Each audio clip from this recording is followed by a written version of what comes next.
Crucible, Amazon's first big foray into the game world, has launched with a rather lukewarm result thus far. Joining similar games such as Battleborn, Gigantic, or Super Monday Night Combat, it's not a very inspiring lineup in terms of game success, but these are games that I think have very interesting elements to them, and Crucible is no exception. If you're not overly familiar with these types of games, I can't really blame you, as none of them managed to take off, but essentially think hero shooter meets MOBA. A game in which shooting isn't the be-all end-all. You're collecting resources, fighting over points, and depending on hero, managing cooldowns and proper positioning is far more important than laser point precision. Though this certainly goes a long way. Crucible then offers 3 different game modes, though one is hidden behind the arcade tab, certainly implying this isn't their focus of balance, so I'll mostly go over the other 2. The 4 vs 4 Heart of the Hives, and the Duos mode called Alpha Hunters, which is essentially a Battle Royale mode. Pleasingly, the skills you develop in either mode transfer perfectly to the other, despite the massive general differences in pacing between the 2 modes. In either case, you're on the exact same map and pursuing a lot of the same goals, though your priority will shift, allowing you to learn and exploit the map efficiently as you get more familiar with it. And the map really is one of Crucible's more obvious successes. It is vast and features a lot of potential for kiting, juking, or otherwise using mobility and height to your advantage to really outplay your opponents.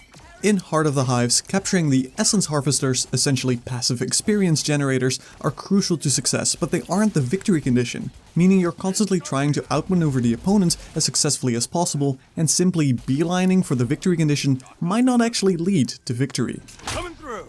All the while, various events will spawn which have different degrees of importance. One might give you a massive group-wide health regeneration effect which will dramatically increase your chance of winning teamfights, another might give a damage boost, and a third might take instant control over every harvester on the map.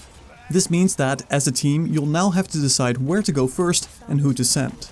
Even if events aren't actively spawning, there's still a trade-off to be made. Do you try to exterminate the local wildlife for more instantaneous experience gains, or do you rather focus on controlling as much of the slow experience flow as possible? Scouting where the enemy is and constantly being active in terms of gaining an advantage are crucial. You never want to be in a scenario where you aren't actively gaining something. Momentum is key, and there is no real point where this stops being relevant, especially as respawn timers are very long. Something that will no doubt be initially extremely off-putting, but once you get more familiar with the game, you'll find this means picking off an enemy and using that downtime the other team now has to your advantage is very effective. This too is important for the Alpha Hunters mode, the Duos Battle Royale option. In this, leveling matters just as much, and likewise this means actively hunting down NPCs or locking down certain areas. This mode has no obvious victory conditions to fight over, whoever is last standing of course wins, but nevertheless farming experience efficiently is a big factor, not to mention the increased importance of collecting health kits, which aren't always easy to get. Compared to Heart of the Hives, this mode is usually faster pace. Initial spawn points are across the entire map, meaning you're unlikely to ever be safe anywhere, and again, as collecting resources is so important, you'll have to go out and collect experience if you want to remotely have a chance of being the victor. Curiously, this Alpha Hunters mode features the wonkiest and yet most amusing element of Crucible, which certainly plays very well into solo queuing but is a rather strange choice for premates. In Alpha Hunters, if your oh-so-valiant teammate happens to die and you find another player in a similarly precarious scenario, the two of you can opt to work together and form a temporary alliance. Temporary, mind you. Now this alliance can be broken at any time.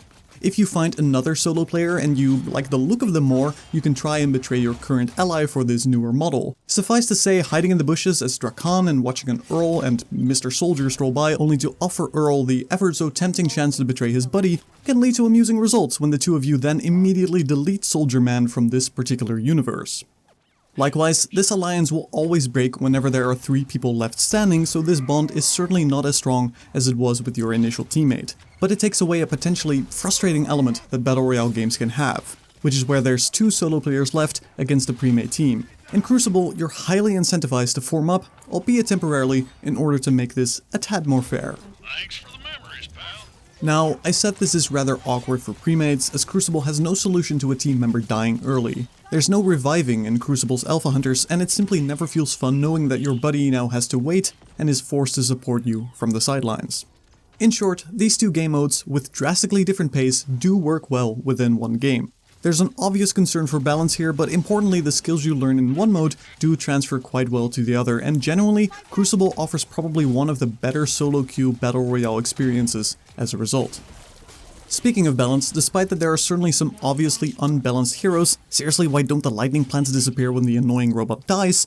Or rather, I should say, despite that there are heroes that perform a specific purpose quite a bit better, the underlying mechanics of the game, with which I mainly mean the relatively long time to kill, and the ability of allowing you to properly using the map layout to your advantage, I found no champions to feel useless on their own. They are all quite capable of dueling to some extent, providing you pick your battles correctly, and the game has no clear design around counters, which is very pleasing. Though, as I said, some champions certainly do what another one tries to do quite a bit better at the moment.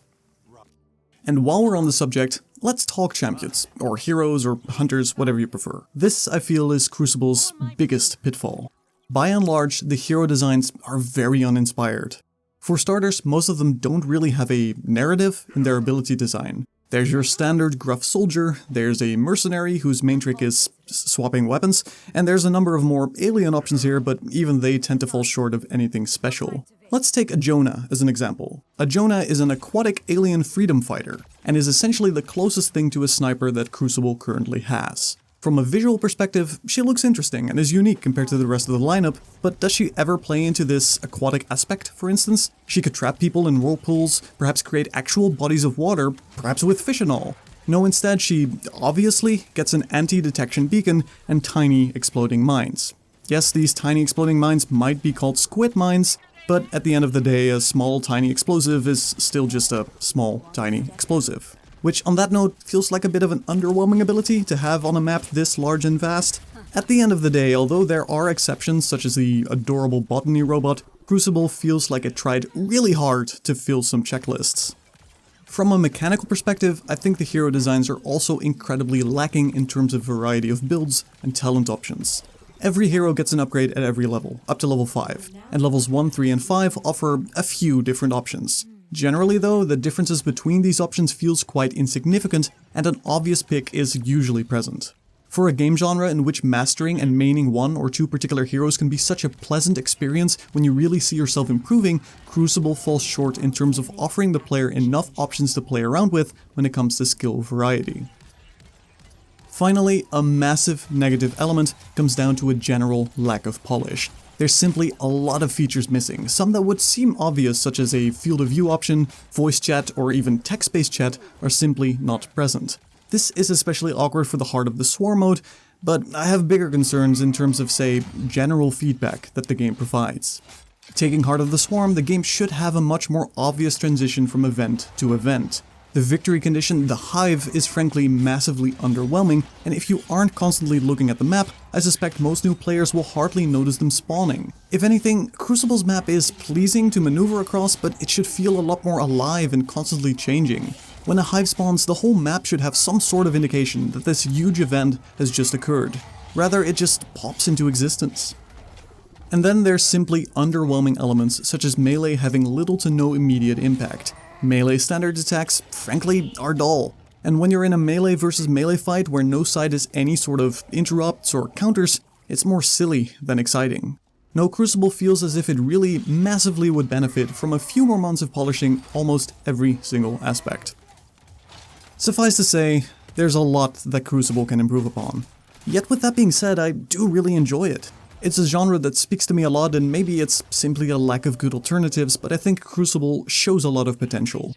I do thoroughly enjoy rampaging across the map. I feel as if I always have the potential of outplaying my opponents, be it through the general game pace or even elements such as healing, damage, or stealth globes. The betrayal mechanic is fun when playing solo, and as this battle royale mode allows me to efficiently play a melee cooldown focused hero to begin with, I find this mode has a really good action-oriented pace to it, where I'm still rewarded for clever map control. In the end, Crucible currently gets a 6 out of 10. A low score, but still a positive one. I really hope that in a few months from now it has seen a lot of polish. I enjoy it, I'll likely play more of it, but it is massively flawed. Now, if you'll excuse me, I'll go think more about how much I miss Gigantic. Thank you for watching, my name has been Haas, and I'll see you in the next video.